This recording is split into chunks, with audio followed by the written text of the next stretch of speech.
गोरखपुर नाम का एक गांव हुआ करता था। उस गांव में ज्यादा लोग नहीं रहते थे। उस गांव में एक गर्भवती विधवा औरत रहती थी। उस औरत का नाम कमला था। कमला अपने घर में अकेली रहती थी। उसके पति की सारी जायदाद उसके नाम हो गई थी, पर सभी गांव वाले उस औरत को मनहूस औरत समझा करते थे और सभी उससे नफरत किया करते थे। एक बार कमला राशन की दुकान पर खाने का सामान खरीदने जाती है। भैया जी, जरा 1 किलो दाल चावल देना। अरे हाय हाय हाय हाय हाय हाय! अरे मनहूस औरत, मेरी दुकान में अपशुगन करवाने आ गई क्या? हैं? चल जा यहाँ से। मैं कुछ नहीं देने वाला हूँ तुझे। भाग भाग यहाँ से, चल जा, निकल। भैया जी, ऐसा मत कहिए। मैं गर्भवती हूँ, मुझे खाने की बहुत ज़रूरत है। मुझे खाना दे दीजिए। दुकानदार कमला को वहां से धक्के मारकर भगा देता है। तभी कमला रोते रोते उस गांव के किन्नरों के इलाके में आ जाती है। गांव वाले किन्नरों को उसी इलाके में रखा करते थे, क्योंकि वो लोग किन्नरों को पसंद नहीं करते थे और उनके इलाके में रहने से मना करते थे।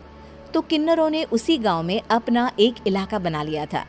जब किन्नर लोग देखते हैं कि एक गर्भवती महिला रोते रोते उनके इलाके में आ गई है, तो सारे किन्नर कमला के पास जाकर उसका हाल पूछने लगते हैं। क्या हुआ बहन, तुम्हारी गर्भवती अवस्था में इतनी बुरी हालत कैसे है? तुम रो क्यों रही हो? तुम डरो मत, हम तुम्हें कोई नुकसान नहीं पहुंचाएंगे। तुम शांत होकर सब बताओ कि हुआ क्या है। मैं कमला हूँ। मैं गांव के दूसरे इलाके से आई हूँ। 2 महीने पहले ही मेरे पति की मौत हुई है। मुझे गांव के लोग मनहूस मानते हैं, क्योंकि मैं विधवा हूँ और गर्भवती भी। वहाँ के लोग मुझे खाने के लिए कुछ बेचने के लिए भी तैयार नहीं, जिससे मेरा गुजारा नहीं हो रहा था। कोई बात नहीं कमला, हम तुम्हारा ख्याल रखेंगे। किन्नर लोग कमला को एक खाली घर में रहने के लिए जगह दे देते हैं और उसकी देखभाल भी करते हैं। कुछ ही महीने बाद कमला अपने बच्चे को जन्म देती है, पर अफसोस, कमला बच्चे को जन्म देते ही अपनी जान गंवा देती है। जब सब किन्नर बच्चे को देखते हैं तो बहुत खुश हो जाते हैं, क्योंकि वो बच्चा भी किन्नर ही था। कमला ने एक किन्नर बच्चे को जन्म दिया था। अब इस बच्चे की देखभाल कौन करेगा? हम तो इस बच्चे को गांव के दूसरे इलाके में भी नहीं भेज सकते। और तो क्या हुआ, इस बच्चे की माँ नहीं रही तो हम इसे पालेंगे। अब ये हमारे इलाके में रहेगा, हमारे साथ रहेगा। फिर वो किन्नर उस किन्नर बच्चे को गोद ले लेते हैं, उसका नामकरण कराते हैं। उस किन्नर बच्चे का नाम शक्ति रखा जाता है। देखते ही देखते शक्ति बड़ी होने लगती है। उसके रंग रूप बहुत सुंदर थे। वो बहुत सुंदर किन्नर दिखती है। एक दिन शक्ति एक किन्नर से पूछती है, माँ जी सुनिए ना, ये गांव के दूसरे इलाके में भी तो लोग रहते हैं, तो हम वहाँ क्यों नहीं जाते? हम उनसे अलग क्यों रहते हैं? शक्ति, क्योंकि वो लोग हमारे जैसे नहीं, वो लोग हमें पसंद नहीं करते, इसीलिए हम उनसे अलग रहते हैं। क्यों? वो हमें क्यों पसंद नहीं करते? मुझे एक बार उस इलाके में जाना है। मैं एक बार वहाँ जाकर घूम कर आऊँ। शक्ति, खबरदार, जो तू उस इलाके में कभी भी गई तो अपनी जान नहीं गंवाना चाहती तो उस इलाके में कभी कदम भी नहीं रखेगी, समझी? इतना कहकर वो किन्नर वहाँ से चली जाती है। शक्ति उस किन्नर की बात सुनकर बहुत रोती है। माँ जी, ऐसा कैसे कह सकती हैं? उन्होंने इतनी सी बात के लिए मुझे इतना डांटा। अब तो मैं उस इलाके में ज़रूर जाऊंगी। फिर एक दिन शक्ति गांव के दूसरे इलाके में चुपके से जाती है। ये लोग तो हमारे जैसे ही इंसान हैं, तो ये हमसे नफरत क्यों करते हैं? जब शक्ति उस इलाके में पहुंचती है तो गांव के सारे आदमी उसके रूप से मोहित हो जाते हैं। वो लोग ये अंदाज़ा नहीं लगा पाते कि वो किन्नर है। शक्ति की सुंदरता देखकर सारे गांव वाले उसकी तारीफ करने लगते हैं। तभी गांव का चक्कर लगाने गांव के जमींदार का बेटा हर्ष वहां पहुंचता है। हर्ष भी दिखने में बहुत सुंदर होता है। जब हर्ष ने शक्ति को देखा तो वो भी उससे मोहित हो गया, और जब शक्ति की नज़र हर्ष पर पड़ी तो वो हर्ष को देखकर मोहित हो गई। आपको पहले कभी इस गांव में देखा नहीं। इस गांव में आप नए हैं क्या? जी नहीं, वो मैं बस। तभी शक्ति बोलते बोलते रुक जाती है और मन में सोचने लगती है, अगर मैंने इनको बता दिया कि मैं दूसरे इलाके से आई हूँ तो वो समझ जाएंगे कि मैं किन्नर हूँ। इसलिए मुझे इनसे झूठ ही बोलना पड़ेगा। शक्ति हर्ष को कहती है, जी हाँ, मैं इस गांव में नई आई हूँ, यहाँ अकेली रहती हूँ। वैसे आप कौन है? आप भी इसी गांव में रहते हैं? जी हाँ, मैं इस गांव के जमींदार का बेटा हूँ। आपको किसी भी चीज की जरूरत पड़े तो आप मुझे बता देना, मुझे अच्छा लगेगा। ऐसे ही शक्ति और हर्ष एक दूसरे से रोज मिलने लगते। वो दोनों अपने प्यार का इजहार करने एक दूसरे से मिलने जाते हैं। तभी शक्ति का पीछा करते करते एक किन्नर वहां आ जाती है।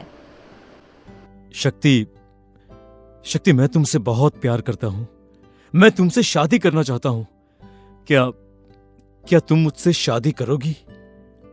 हाँ हर्ष, मैं तुमसे शादी करूँगी, पर मैं तुमको अपने बारे में एक सच्चाई बताना चाहती हूँ जो मैंने तुमसे छुपा कर रखी है।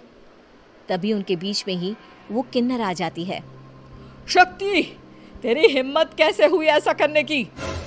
वो किन्नर शक्ति को खींचकर गांव के जमींदार के पास ले जाती है। हर्ष भी वहां शक्ति को बचाने के लिए पहुंच जाता है।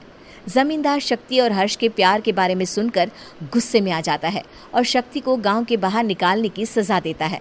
शक्ति ये बात सहन नहीं कर पाती और कुएं में कूदकर अपनी जान दे देती है। जमींदार हर्ष की शादी गांव की एक लड़की से करवा देता है, पर हर्ष इस शादी से खुश नहीं होता। शक्ति अपना बदला लेने के लिए मरने के बाद किन्नर चुड़ैल बन जाती है।